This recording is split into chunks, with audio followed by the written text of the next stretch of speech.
Consistency gets you weight loss. Consistency gets you weight management. Okay? Weight maintenance. Consistency is the key to losing weight. If you want a weight surplus, gain weight, recomping your weight, maintaining your weight.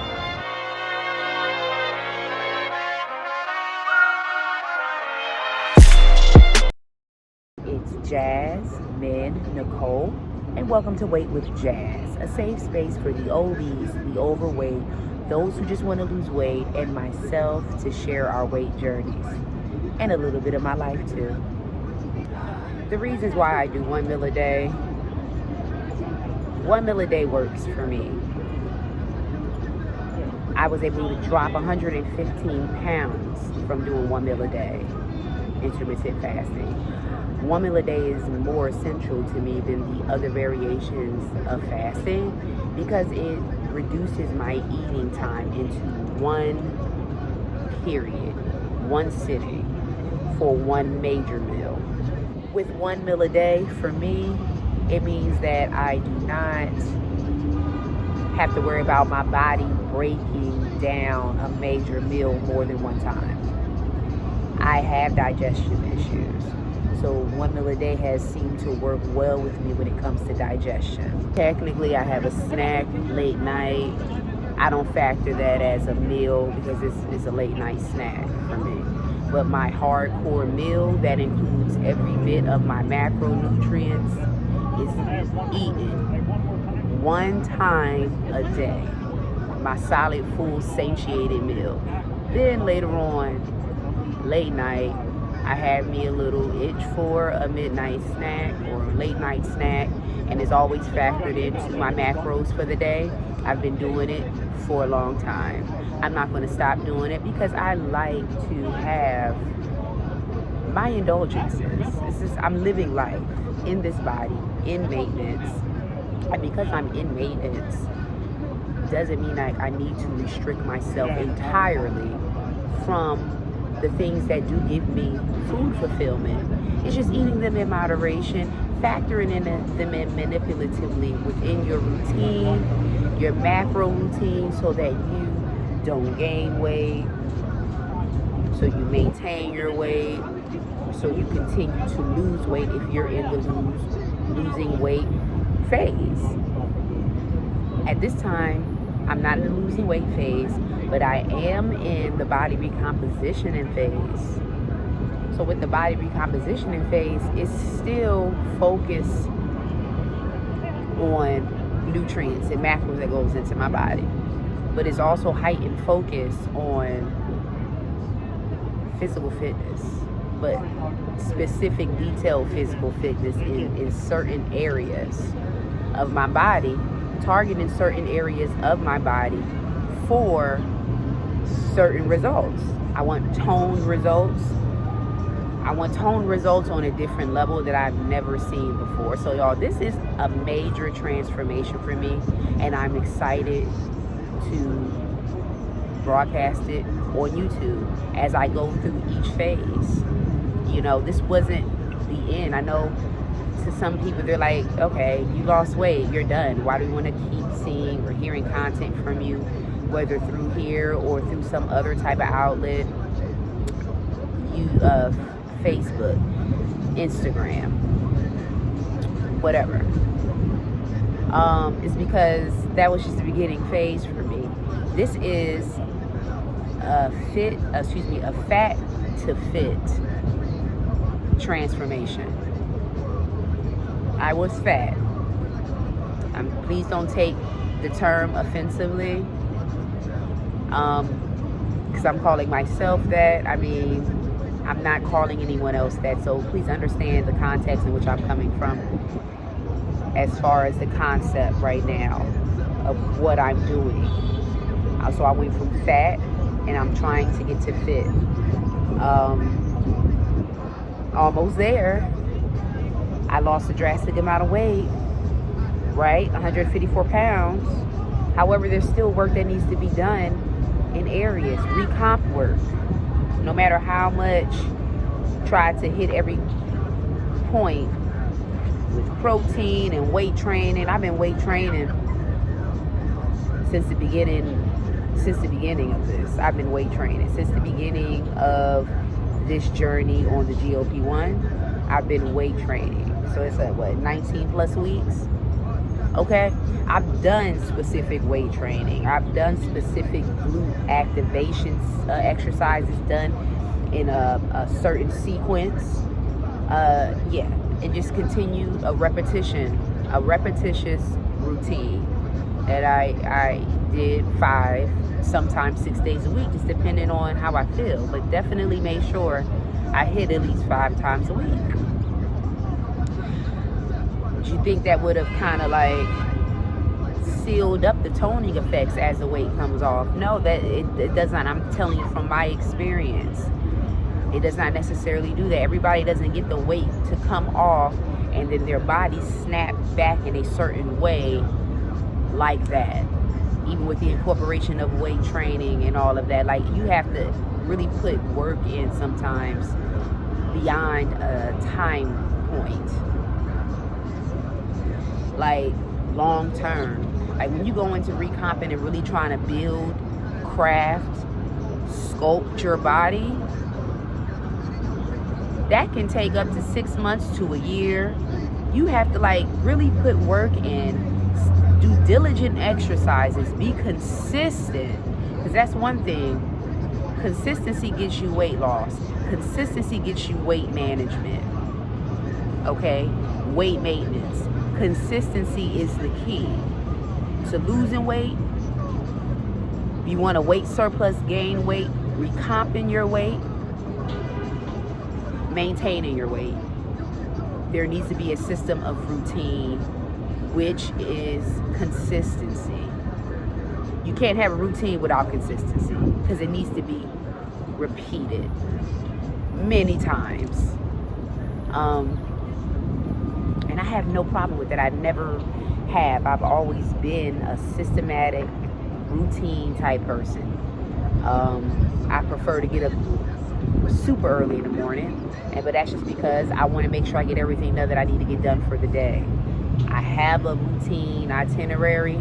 I want to make sure I get that done every day that I have it scheduled to be done. So, you know, for me, 4:35 a.m., that girl lifestyle routine is really what works for me. That's the lifestyle that I'm in. I wake up early in the morning, I walk my dog, take my supplements, work out, get ready for work. I mean, really simply put, just like that. It's so simple. And I get ready for work. And I do it all over again. And I do it all over again. And again, and again, and again. There's just maybe some variations to my workout. If I want a little bit more of a challenge intensity, you want more of a progressive overload when you're trying to build something. See, you're trying to build muscle, you know, so sometimes you may have to encompass more intensity, switch things up. But even if you don't, you still are going to develop muscle, you're still going to tone, you're still going to maintain, even with just like your simplest workouts that you keep the same. So, I mean, resting in a routine is so essential. And it's how I'm able to move from one phase to the next in this journey.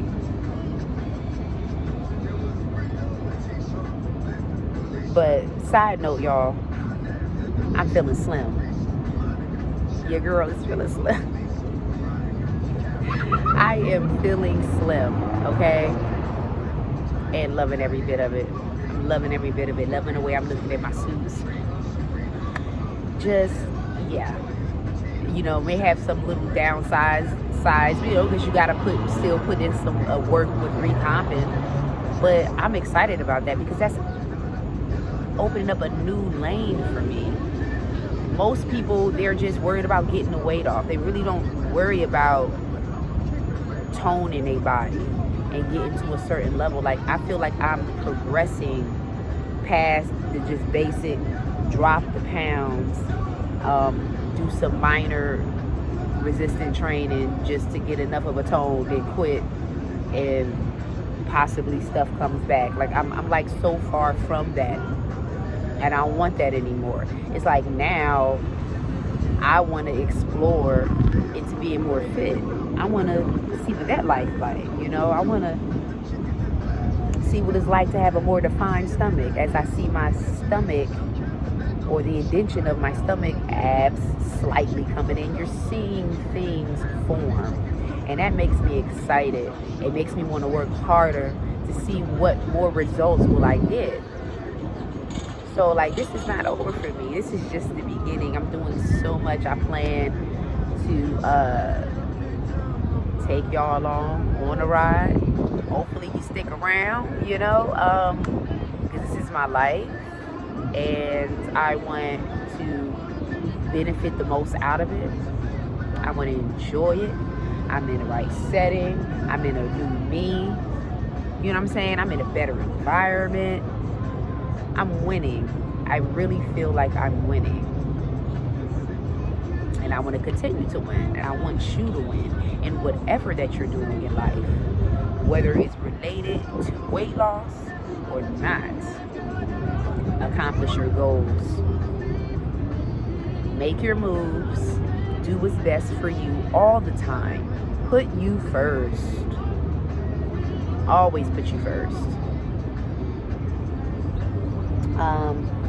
There was something else I wanted to say that crossed my mind and just made me think a little bit.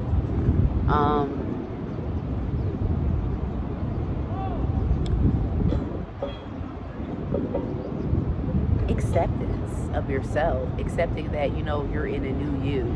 Let's debunk body dysmorphia. You know, it's one condition that just seems to come about regardless if you were overweight and losing the weight, and then now it's post dysmorphia when you then lost the weight. Let's debunk that. Let's cancel that out with confidence, okay?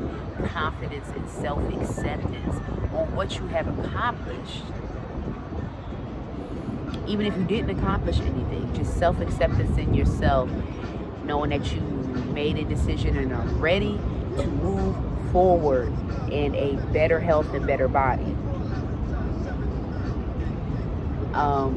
Because dysmorphia really can cause major setbacks. It can cause a major setback to your journey, your achievements, what you have accomplished, putting you in a mindset that you don't look right, you may be too slim, or you didn't lose enough weight, you still feel bigger, or this leg is not as toned as that leg, or I got loose skin here, and this, that, and the third. Cancel all that out. Look at you in the mirror. Remember who you were before. And ask yourself, do you want to be that again? Ask all the extra semantics and details on how you look now after the loss and that. Like, do you want to be what you were before? I know I don't. I know I do not. And I feel so free. I feel a way I've never felt in my life. In my life.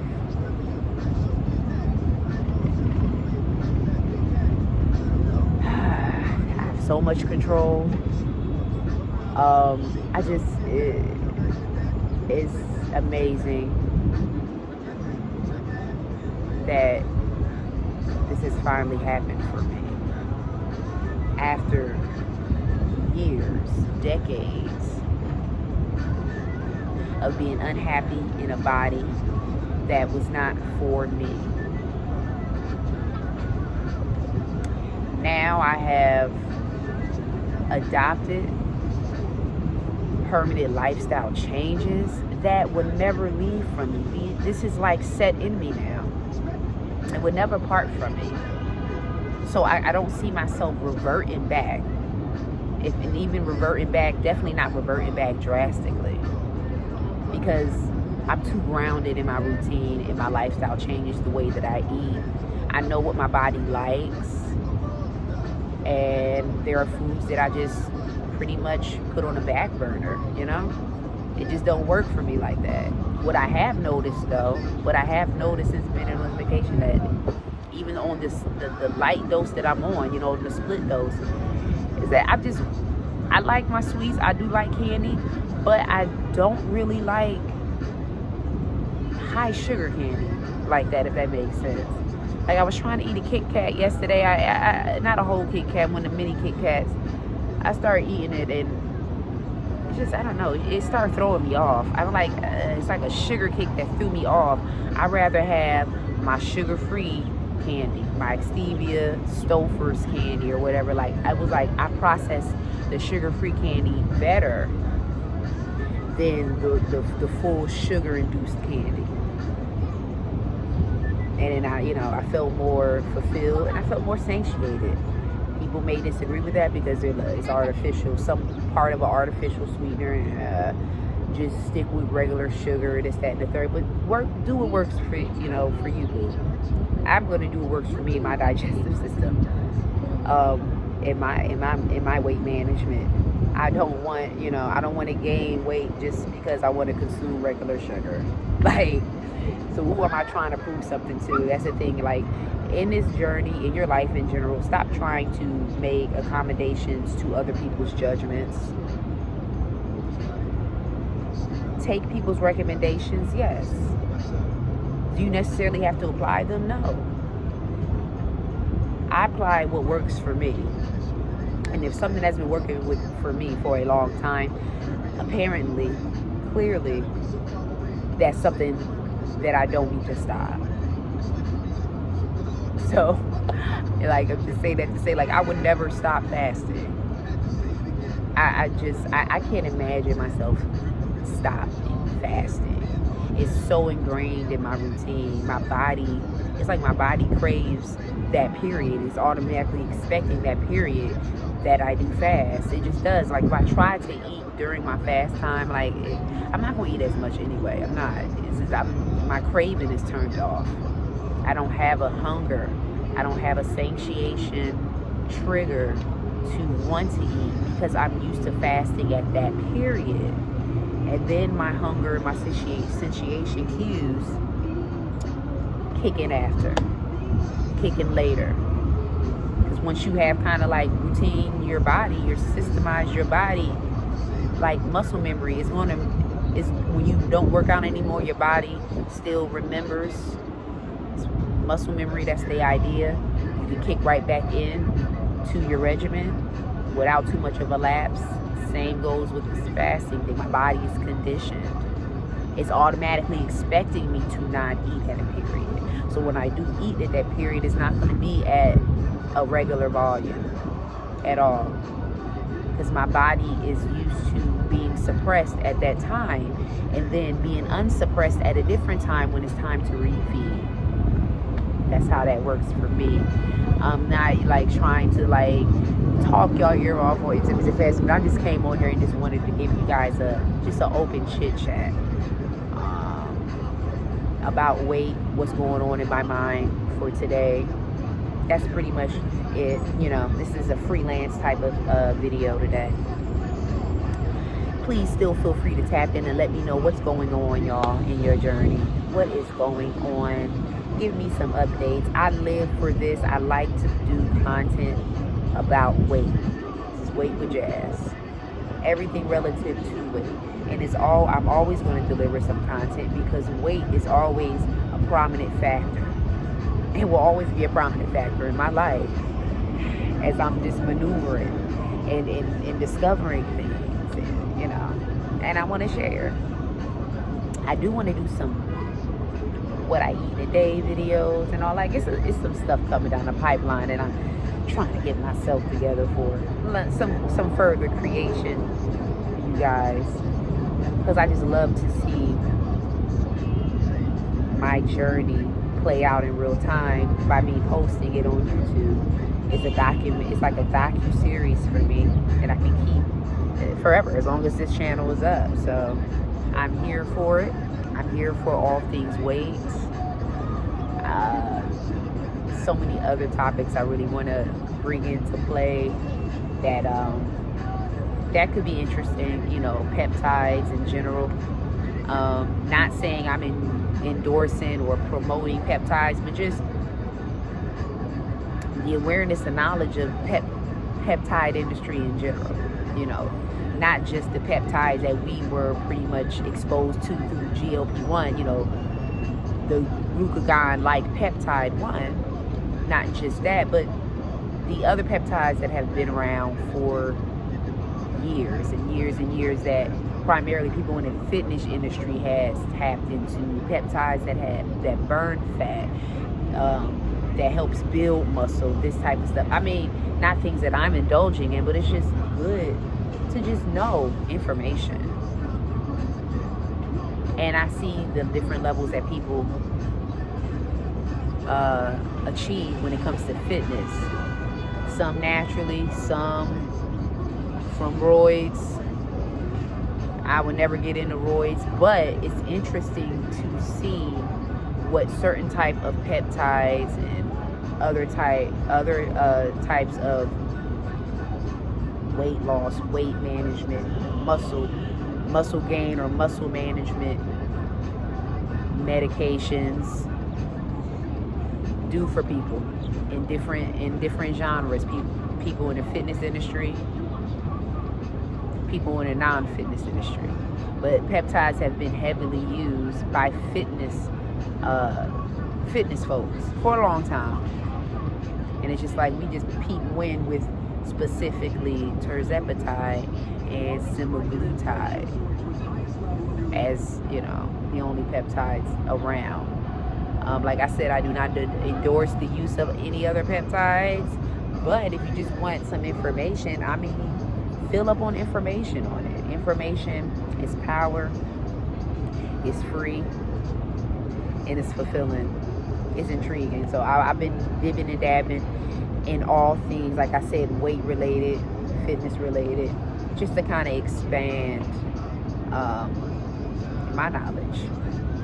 So came to some interesting stuff, some real interesting fitness influencers that I like to follow, just to grasp some of their principles when it comes to gains, muscle building and all that. Not to the extreme levels that they do, but you know, just so that I could grasp some important principles that I could take away in my weightlifting journey. So probably more to come about that. And that's pretty much it. I'm gonna get at y'all the next video. Be real.